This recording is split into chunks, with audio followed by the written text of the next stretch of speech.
Hello and welcome back to Bourbon Barrel Talk. I'm your host, Scott Minton. Today we are doing a little bit of a different thing. We're doing a little live stream here on StreamYard. We're having a conversation with @Brian, the mortgage guy, and Toby. Toby's not been on in a hot minute. So, Toby, welcome back. Brian, how we doing? Outstanding. I'm happy to be here, dude. I was excited when I saw the StreamYard link come over. You know, sometimes it's easy to get you excited. Yeah, I mean, I had to pay to get back on this, but I'm glad you accepted my payment. Hey, listen, you know, every time I get a buck is a buck, man. You know, $5 is $5. You know, this is fun. It is. All the creaks and all the cracks of my chair. I know. Of my microphone. It's all good, all good. So, hey, gentlemen, the reason I wanted to do this is because with, you know, the latest news with kind of distilleries shutting down, things to that nature, I wanted to kind of get some perspective from other people that, you know, are in the industry or kind of know the industry or that, you know, have been following some things. And, you know, I guess with Beam, we know, you know, owned by Suntory and all that, what did they do? They did a shutdown maybe, a month and a half ago, Brian? Has it been that long or longer? Dude, it's almost been 3 months already. Has it been 3 months already? And it was an announcement, and it happened immediately. Like there was no downtime. And what's been insane? All right, so yes, people have been affected by it, but I've been surprised at how many people less that are affected than what you would think that would be that are needed to run a distillery. Right. Yeah. Just like the numbers for what you're about to say, it's a lot fewer people than what I thought it was going to be. Well, you know, I haven't looked at the people impact as much as I've looked at, like, what does the impact mean for the market, right? MGP just announced that they're going to shut down Luxco for the next 12 months, basically, along with Limestone Branch, if what I read was correct, right? Or if I read it correctly. So, obviously, you know, MGP, in my humble opinion, I don't think that they necessarily bought that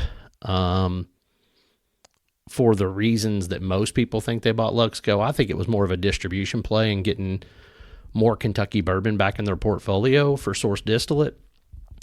But when you add in that Green River's shut down, they don't have a master distiller. Like, there's so much things that are going on in the market.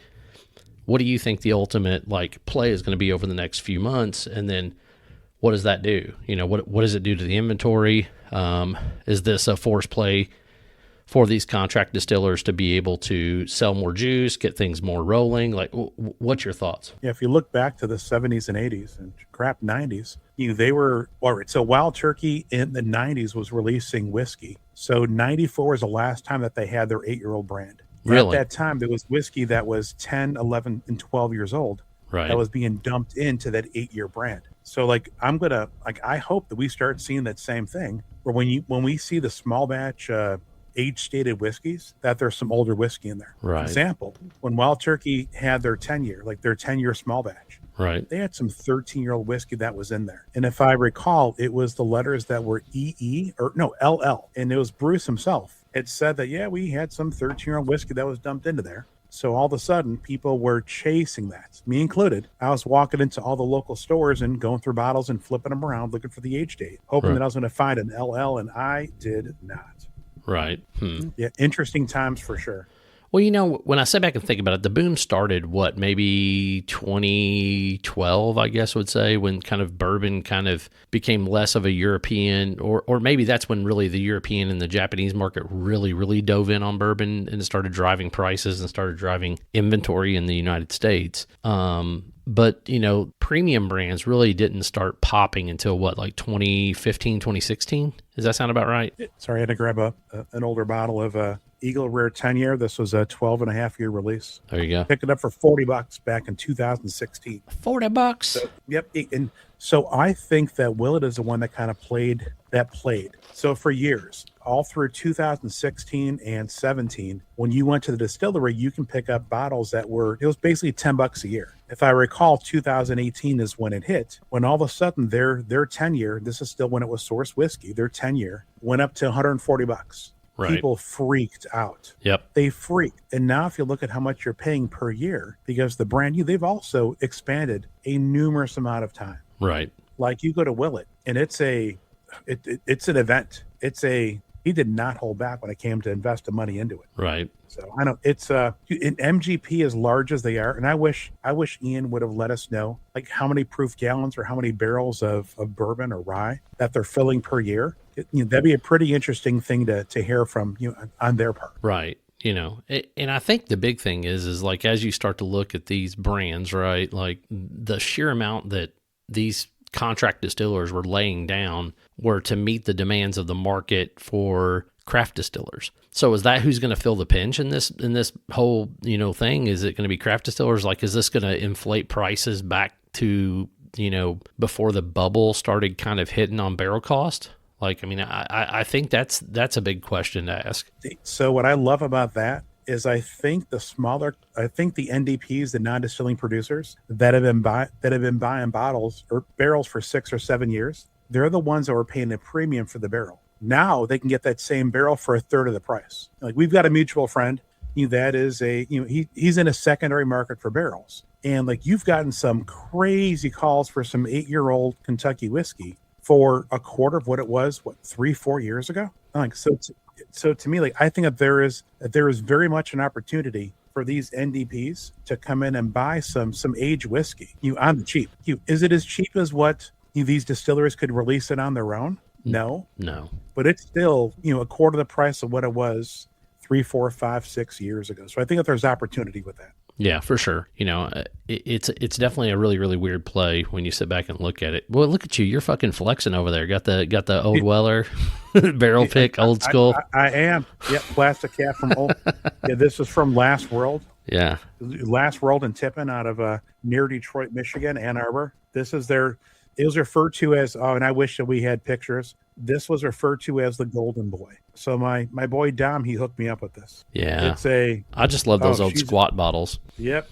Oh, so to me, technically the squat bottle was the release before this. Like, okay. I know what you're talking about. Yeah, that's true. Yeah, that's true. Yeah, these are kind of like I call them the squatty potties. Right. The plastic caps. Yeah. As some people say. But yeah, they went so far as to actually wax these bad boys with gold. This was almost 8 years old. Gotcha. So this is back in the heyday when you can get Weller product. I think they picked that in 2017. It was just about 8, or is it 16? I can't see. I think it's 16. So happy surprise for my part. And imagine that I just thumped something on the table, even though the mic isn't on the table. Right. So what about the tariffs? Like, now with the tariffs, like, we're seeing a decrease also in what's being consumed from outside the United States. Do you think what's that going to do with pricing here? Is that going to slow down brands from, like, let's just pick on Old Forester for a second, right? I love Old Forester, so people knows that I'm not doing this intentionally. Is this going to make them slow down on the 117s? Is this going to make them slow down on other things that they're going to come out with? Or is this going to increase it because there's less demand on the other side of the river because tariffs, or on the other side of the ocean because tariffs? Yep. So my gut says that we're going to see like a small increase. So they can do a small increase in prices because bourbonism and the amount of people that want these bottles. Plus they do phenomenal marketing with the 117 series. It is a whole creature in itself. Like, to me, aside from, what is the Old Forester 95 proof? It was released after the movie or as a part of the movie. Oh, Statesman. Yeah, dude, like, and that's an anomaly. Yeah. That was one of their, aside from their 100 proof rye whiskey, that's, to me, it's one of the best bangs for the buck for $22 and under, 4 to 5 year. Is the Statesman that cheap? It's been so long since I bought one. It doesn't seem like they're that cheap, but Costco, like the wholesale places, it's dirt cheap. Right. Still, it's a great whiskey. To me, it's still a bourbon drinker's whiskey. That's fair. It's affordable. Yeah. People use it as a mixer. Yep. Like Barb Babs, she'd have some fun with that. Yeah, I mean, I know a lot of people that do use it, so it's definitely a bottle that is being purchased quite a bit, and for the reasons that you said, but also for the reasons that it's in between that 90 proof and that 100 proof, and that's kind of a sweet spot for some people. Some people, I don't know, I don't understand it, but some people think 100 proof's too hot, right? So that 95 proof gives people a sweet spot, like between that 90 and 100. And also what I wonder is what 100 proof whiskeys they've had, because we have each had a 100 proof whiskey that drinks a lot hotter than a whiskey that's 130 proof. Oh, 100%. But that's, that's another story. So. Yep.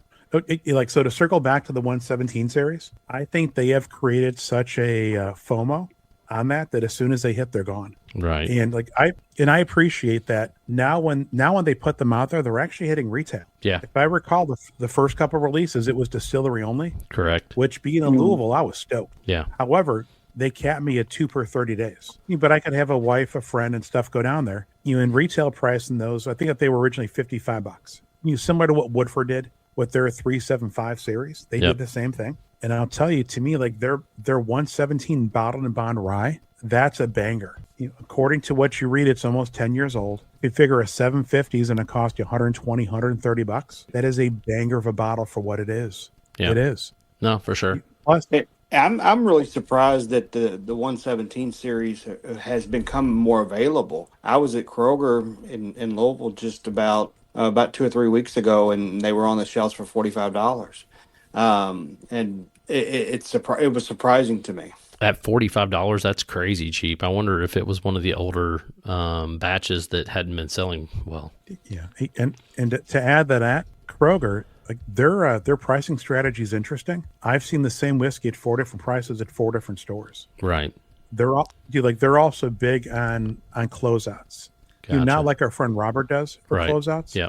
But things that they have a plethora from, where I've seen bottles that are retail at $70 marked down to $40. Right. So let's talk about the difference between is this a bust or is this a healthy correction for the market? Right. So I think it's a much past due correction for the market. Leading into COVID, the amount of disposable money that was being deposited into individuals' accounts was something next level. Plus, what happened to the secondary market? I mean, it was an income stream for a number of people. They weren't at work; they were being paid to stay at home. Liquor stores, well, we are in Kentucky. Right. They were essential, where they were open, which is something interesting or something. Well, for Kentucky, it's not. But I think that between COVID or COVID-19, the pandemic, whatever we want to call it, that really kind of fueled the secondary industry where individuals were going out, because they had all day. They were visiting 15 stores a day. They'd find a couple hard to find bottles. They pay a little more than what retail was. They can turn around and sell it for 30, 40% more. Plus those liquor stores, they weren't selling their waters, their energy drinks, their this or their that. So they were probably hurting some. So they were letting people buy things in bulk. If you're going to make $30 a bottle and you've got 30 of those, it's an easy $900 payday. Right. You're not doing a whole lot of work. Yeah, no, that's fair. Yeah, I think it's probably a combination, right? I think it's a healthy correction, but I also think that the bubble is starting to burst. Like Toby, and I, we have conversations during lunch quite frequently when we're talking about whiskey, and he's been making the argument, and I've kind of been listening to him a little bit, and then you're starting to see it a little bit, but not quite as much for your premium brands or your bottles that people are chasing, especially if it's a Buffalo Trace product. Is you're starting to see more of it, right? Like if we all know now, Sazerac's pretty much on the shelf everywhere, right?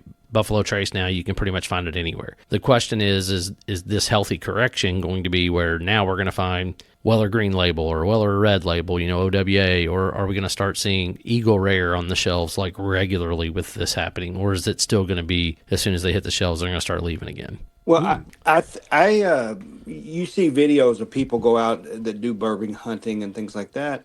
And it depends on what state you're in. You go to Texas and E.H. Taylor, Weller Green Label, Blanton's, all that stuff's on the shelf regularly now. It's starting to become more and more available in different states, Ohio and things like that. But it goes back to the question of is there too much inventory? And you go to Buffalo Trace and do a distillery tour, they got the little clock or the counter showing how many barrels that they've barreled within the last year or two or whatever, and the number's astronomical. It's bananas how much they've been producing, and they added that new steel and everything else. So there's got to be a point where the market corrects just because of the inventory is going to be available, and things like Eagle Rare, Blanton's, E.H. Taylor, not talking about the 12-year or the single barrels and things like that, but all the normal products. I think within the next year, those are just going to be every place again.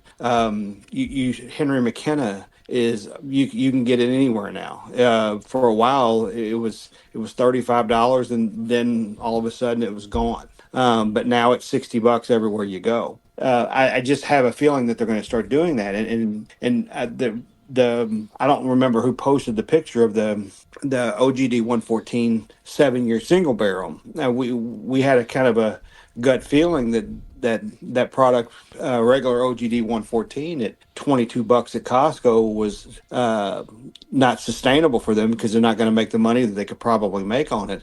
So they were going to come out with a new label, and that's exactly what ended up happening.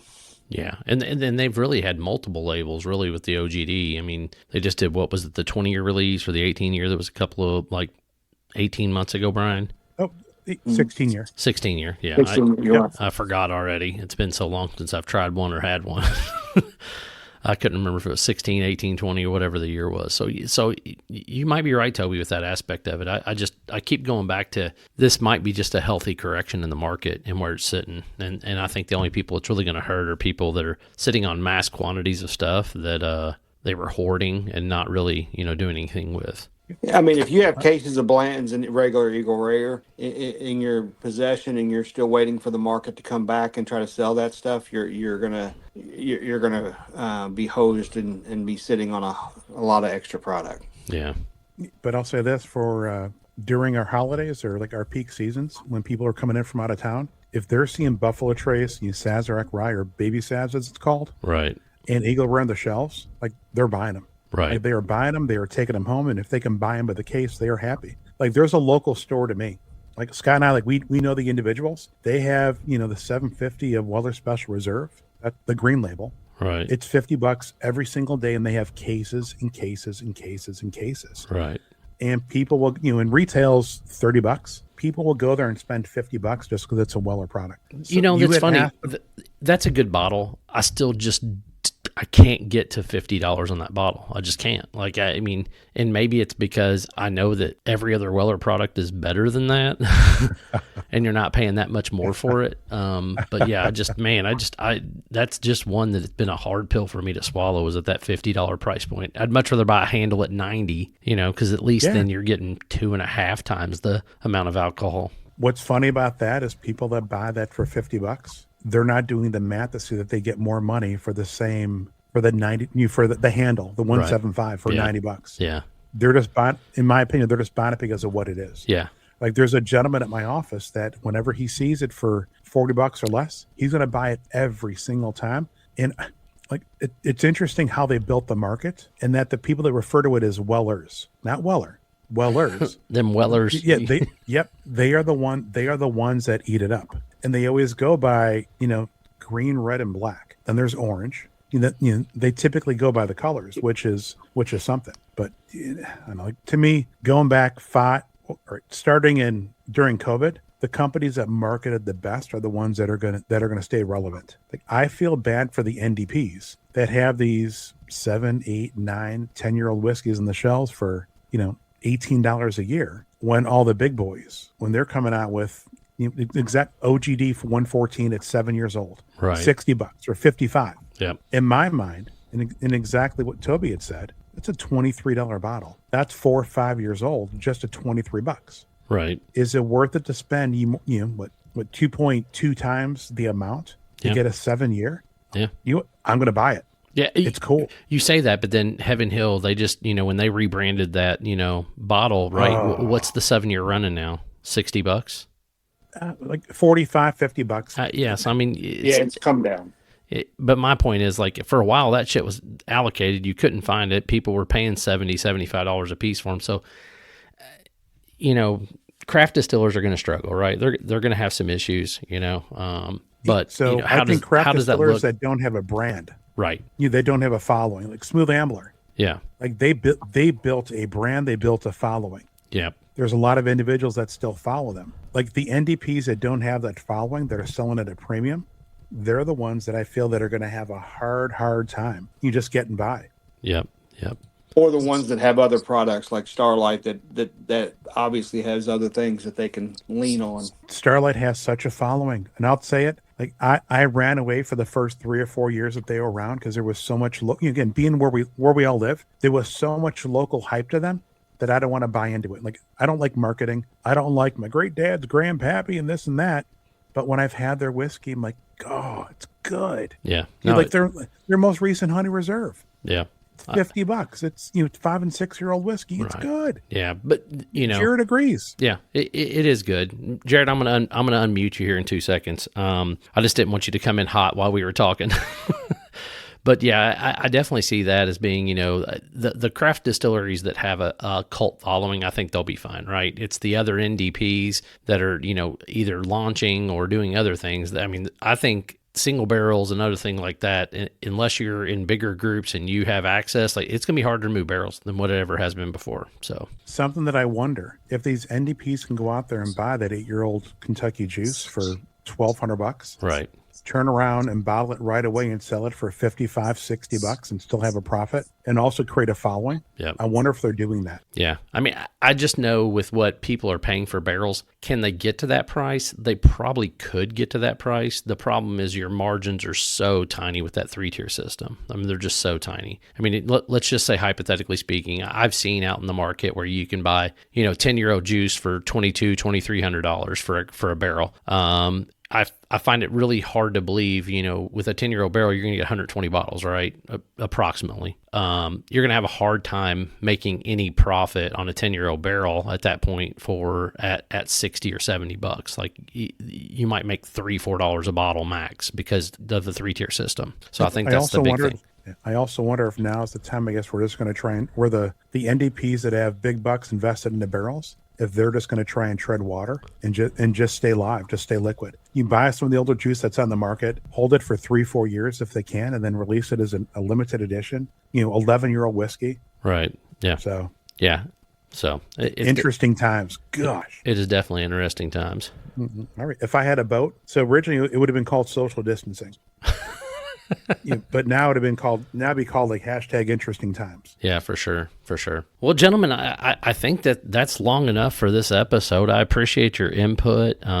We can stay on and talk after this. I'm just going to cue us out, but I think overall this is definitely a correction in the market. It will impact the NDPs and the small craft distilleries probably more than anybody else, and I think that's pretty much the most consistent thing that you can get out of it. So. Any other feedback on that? Cannot wait to see what happens over the next 6 months. Going into the summer months when bourbon is at its high and all of our legacy distilleries are slammed.